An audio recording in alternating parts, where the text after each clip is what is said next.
iglesia ang Panginoon. Ito'y itinayo sa ibabaw ng bato, pinangunahan ng mga sugo. Sa bagong tipan sila'y mga apostol. Ito ang bayan na naghahanda sa muling pagparito ng Panginoon. Nasusumpungan na nagpupuyat sa pagganap ng kalooban niya. Ang iglesia ng Panginoon ay maluwalhati at walang dungis.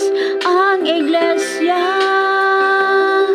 ng Panginoon ay nabubuhay sa kabanalan at higit marapat na maging banal at walang kapintasan.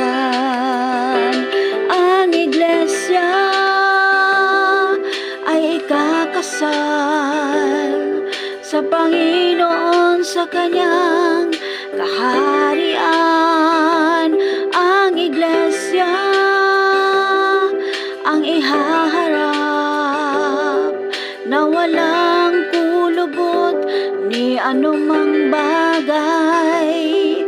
Kaya mapalad, mapalad ang kabilang sa kasalan ng Kordero.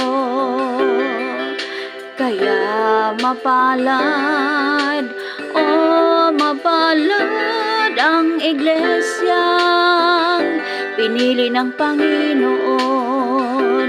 Ang iglesyang pinili ng Panginoon.